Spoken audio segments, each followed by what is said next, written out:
Hello and welcome into the Season 2 premiere of Siena Saints Weekly. I'm your host, Mike Demos. In just a moment, we'll be joined by women's soccer freshman phenom Brittany Pfaff. But first, let's take a look at the week that was in Siena Athletics.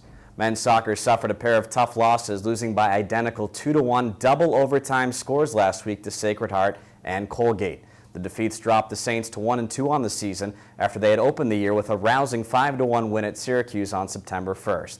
The Saints look to get back on track Wednesday when they travel to take on crosstown rival UAlbany at 4 o'clock.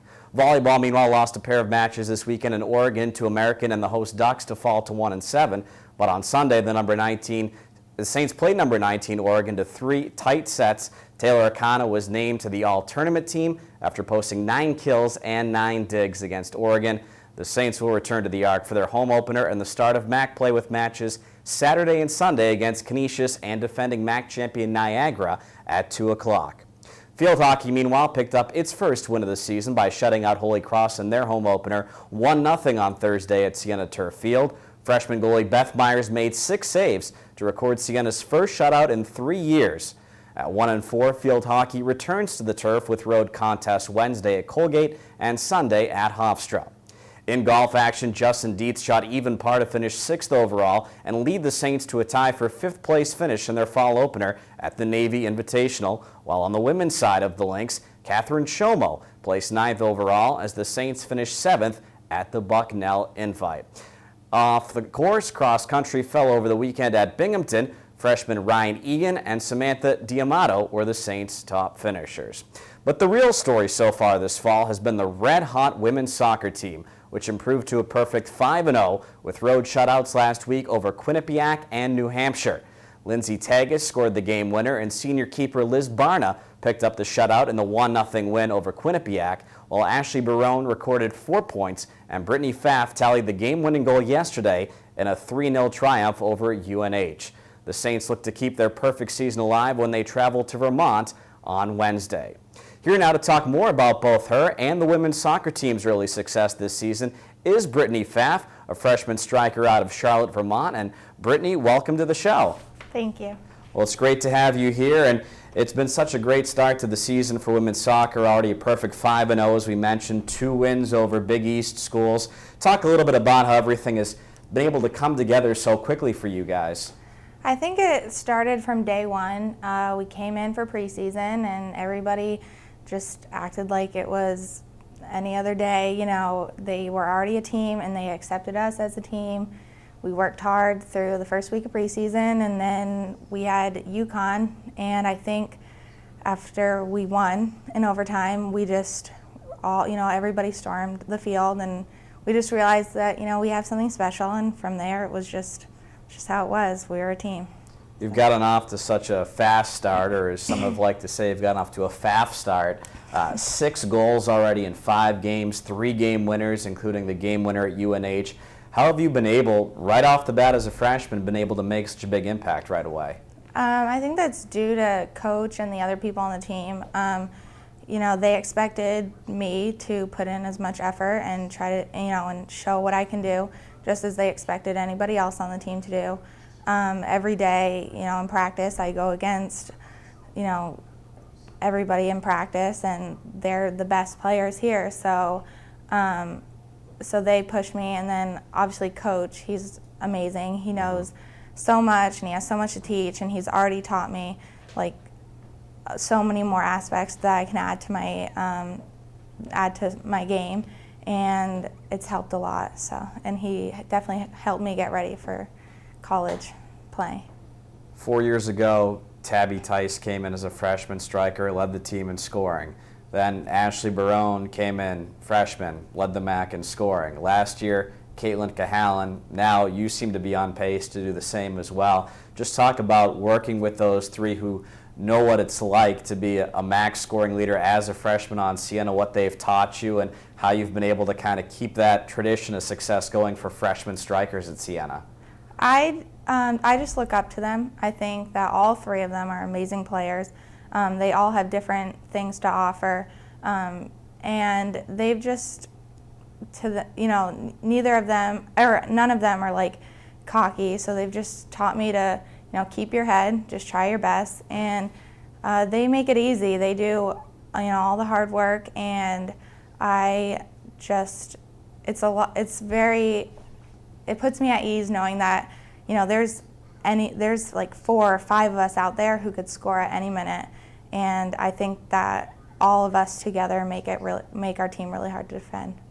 Women's soccer freshman Brittany Pfaff joining us here on Siena Saints Weekly. And Brittany, we mentioned all the big wins so far, UConn, Providence. You've scored a lot of big goals. Any one goal or one game stand out for you so far more than the others? Probably either UConn or Providence. UConn for the obvious. That was definitely a big win, and it was in overtime. But Providence was very exciting. We are down 2-0. We had 15 minutes left, and we all just came together, and there's 2 options. We could hang our heads and give up then, or we could say, 15 minutes is a long time, and I think we proved that 15 minutes is a long time. We scored 4 goals, and I think that we had a really good connection there as a team and between Tabby and I, and so Providence was a lot of fun. And I know that Providence game really stands out in a lot of people's minds. I think they were into the 77th minute, down 2-0 to Providence. You guys scored 4 goals in 8 minutes. You had 2. Tabby Tice had 2. What was the mindset, and how did you guys just keep it going? I think Tabby mentioned after the game that you had made a comment when you were down 2-0, like, hey guys, we still got 20 minutes. We got plenty of time to get back here, and you guys did. Yeah, that was just the mindset. We said we were going to work hard to the last minute.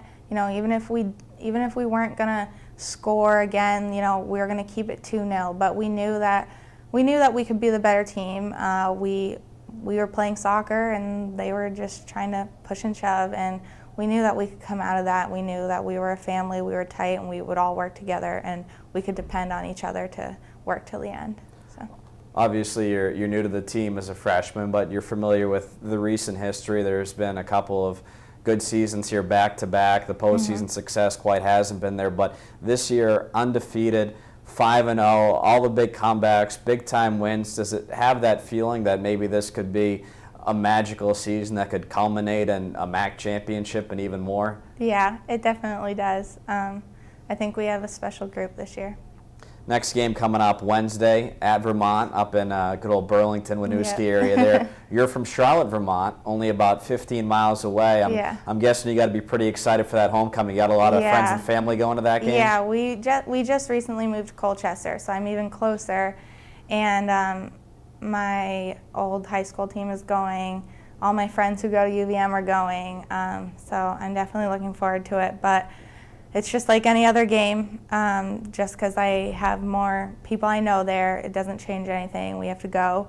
We have to work hard. UVM is good. So it'll just be like any other game, and hopefully we can come out with the same result that we have been. Do you have a lot of friends on the UVM soccer team? I have one teammate on the team, but since it is the state school, I do have lots of friends who go there. So. All right, we'll close things out now with Brittany with a little bit of rapid fire here to get to know Brittany Pfaff a little better. And Brittany, favorite pro soccer player? Mia Hamm. Okay. Funniest member on your team? I think Nicole's pretty funny. Nicole Daly? Yeah. One thing you wish people knew about you but don't? I don't like chocolate. Don't like chocolate? That's an interesting one there. Any superstitions you have? I have lots. Any main one when you're on the field? You have to tie your shoes a certain way? Or? Yeah, I have to put everything on in a certain order, and I have to put it on my right foot first and then my left, and that's with the sleeves, the socks, the shin guards, the cleats, everything. So. Favorite food? I'm guessing it's not chocolate. No. French fries. French fries. If you could listen to one song, you're out there on the field, pump you up, last song you got to listen to, what is it? Right Above It by Lil Wayne. Favorite TV show? Jersey Shore. I didn't like the episode, though, last night. I don't know. I missed it. Right before the VMAs. We had just gotten back, and so I missed it. So it was good. I hope you DVR'd it. You guys probably have DVR I know what in the channel. dorms. I know what website I can watch them on online. I don't know. Jersey Shore last night. Vinny had his family over. Uncle Nino. I don't know. It didn't work for me. But anyways, we'll let you make your own opinion of that. Okay. Favorite movie? Time Traveler's Wife. Okay, and the player you relate to best on the team and why? I look up to Tabby Tice, so I think that she is amazing, both on the field, and then she has a great personality. She's very nice on just outside the field. So I guess I'd say her because I want to be like her one day. Wow. So. Well, Brittany, we know you're very busy here getting your freshman soccer career underway and classes and everything else. It's been quite a start for you. We thank you for taking some time to join us today. Thank you very much. Once again, that was Siena women's soccer freshman Brittany Pfaff joining us here for today's show. For Brittany and our entire crew, we'll see you again next Monday for another episode of Siena Saints Weekly.